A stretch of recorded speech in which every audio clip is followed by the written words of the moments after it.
We're going to continue this discussion, to some extent anyway, with Texas Senator Ted Cruz. He tweeted in response to Houston Rockets GM Daryl Morey saying that he stands with Hong Kong. Cruz said in his words, as a lifelong Houston Rockets fan, I was proud to see Daryl Morey call out the Chinese Communist Party's repressive treatment of protesters in Hong Kong. We're definitely off now. Now, in pursuit of big money, the N.B.A. is shamefully retreating. Morey did backtrack after the backlash from the N.B.A., saying he did not intend to offend China. Senator Cruz joins us this morning on the squawk line from Taiwan, believe it or not, ahead of an expected trip to Hong Kong in the coming days. So I have no idea what the delay is going to look like, Senator. But there was the backtrack of the backtrack, and now I think there's a backtrack of the backtrack of the backtrack. I mean, you can't envy the N.B.A. or the commissioner in this. Where do you think we are right now, Senator? Well, good morning, Joe. It's good to be with you. You're right. We've seen the N.B.A. falling all over itself to backtrack, and everybody understands why. There's big money in China. And the N.B.A. teams make a whole lot of money broadcasting in China, having subscriptions in China, having online subscriptions, having fans there. But that being said, I think this really shows how China tries to use economic coercion and blackmail to get American companies to engage in censorship. What Daryl Morey said was perfectly reasonable. The protesters in Hong Kong are standing up for democracy. They're standing up for human rights, and indeed they're walking the streets of Hong Kong, carrying quotes from America's founding fathers. They're asking for the same rights that everyone wants, and to see what the N.B.A. did, because as soon as Daryl Morey tweeted this, the N.B.A. Suspended the Rockets coverage in China, knocked them off TV, knocked them off the internet, boycotted them, and we suddenly saw a whole series of just abject apologies. And I got to say, the NBA should be better than that. We should not be willing instrumentalities of Chinese censorship. It's one thing for China to censor their own citizens, but when American companies and a sports league like the N.B.A. that is truly a global marquee brand is willing to press itself simply in pursuit of additional dollars in China, I think that's really, really unfortunate, and it's a dangerous precedent. Yeah, it was the wokest of our sports leagues here too. I mean, and it's, whether you like being woke or not or appreciate it, it's sad that that the being woke it doesn't really go that deep, does it? I guess when dollar signs come into the picture, you can leave woke behind and come back to the real world, which is, I don't know. It's just this is a very cynical story, Senator. Right? Well, and Joe, it's a striking contrast. We've seen when different states in the United States have passed laws protecting religious liberty, that athletic leagues have been perfectly willing to declare boycotts of those states and to denounce them loudly based on LGBT issues. Well, that's easy to do because that doesn't cost them any money, so it lets them virtue signal all day long. But there's nothing at stake here.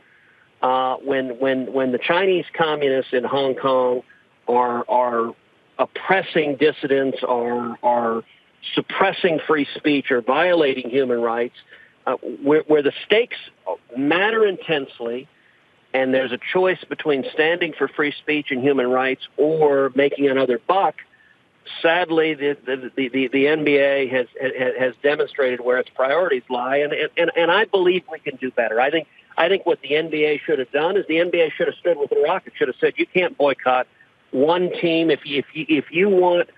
Anytime an American company does business with China, there are risks entails, but if our companies are all willing to be essentially an arm of Chinese censorship, that exports their repressive policies and regime to the United States and globally. Right.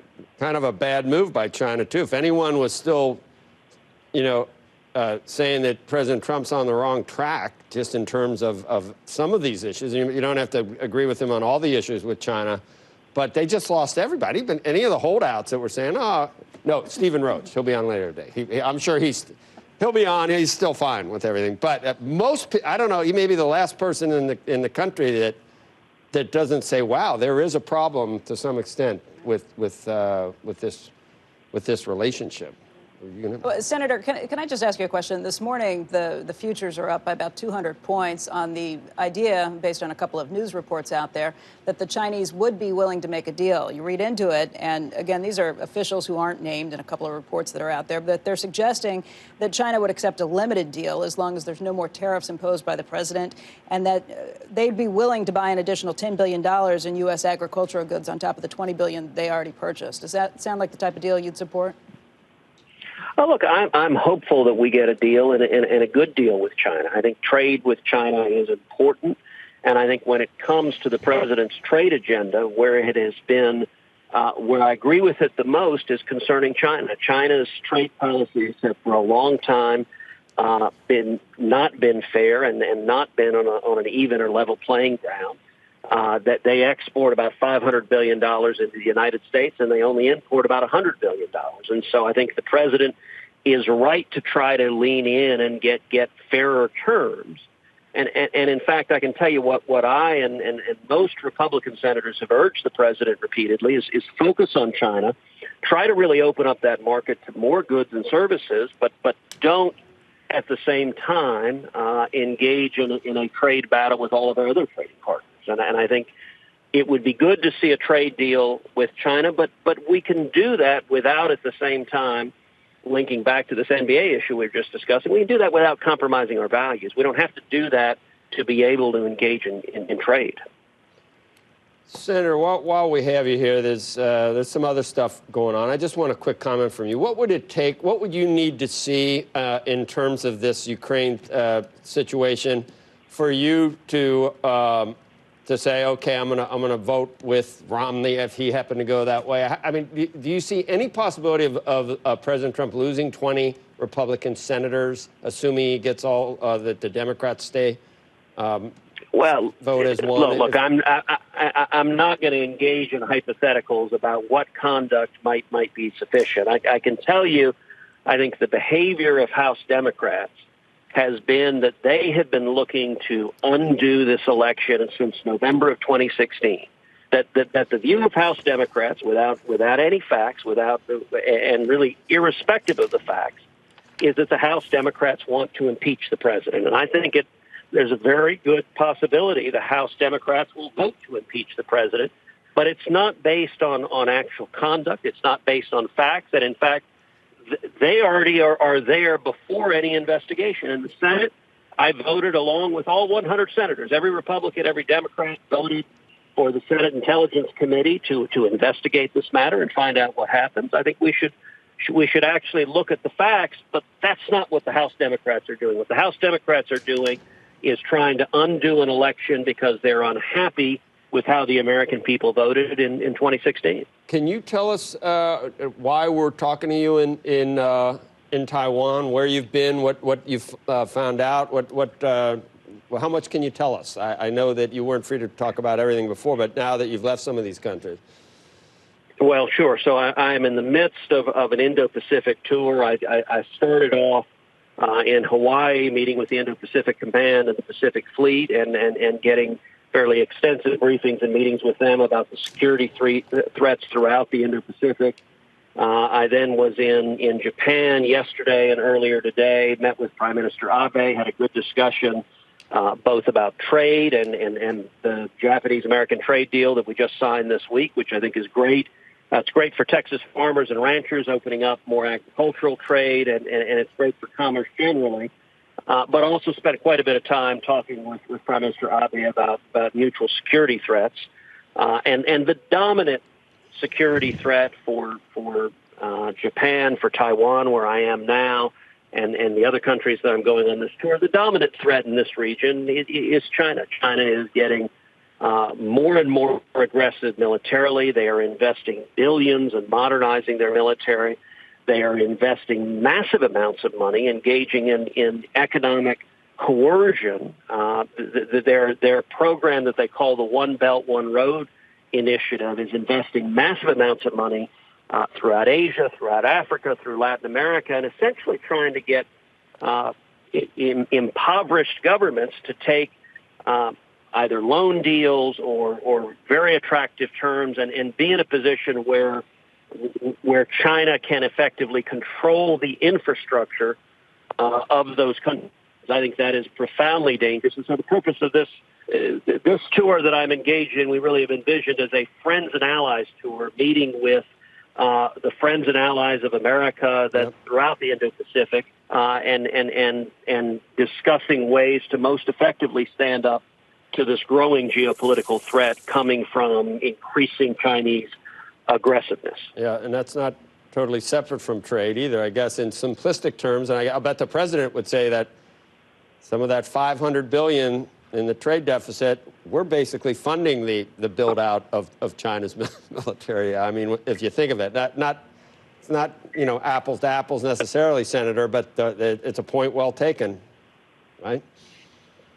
Yeah, no, I think that is exactly right, and I think it is one of the most significant national security improvements we've seen in the last 2.5 years under the Trump presidency is taking the threat of China seriously. Another example is Huawei. Huawei is a telecommunications company owned by the Chinese Communist Party, and they have been throughout the world going to countries and offering very, very low cost, in some instances effectively free telecommunications equipment to build a 5G network. Now here's the kicker. You take the Huawei equipment, and the Chinese Communist Party can tap into every phone conversation you have in the country, every bit of data you transmit in the country, and it gives them unlimited spying capacity. That is obviously a very, very bad deal, certainly for America, but it's a bad deal for our allies. And I think the Trump administration and a number of us in Congress have worked together to really focus on the national security threat. And we've seen quite a few of our allies backing away. They were close to taking Huawei and putting them in a position to have that spying apparatus. And thankfully they've stepped back. I think that's a consequence of taking the threat of China much more seriously. Senator, thanks for spending all the time with us. You must be, are you headed to dinner or something? Have I got that right? Where are you? I am headed to dinner with the Taiwanese foreign minister. I'll be meeting with President Tsai of China tomorrow. Actually, I'm here for Taiwan's President Tsai of Taiwan. Tomorrow is their national day, what they call the 10-10 day, and so I will be meeting with her tomorrow, and then continuing the tour throughout the Indo-Pacific. All right, thank you, Senator. Appreciate it. Take care. Okay.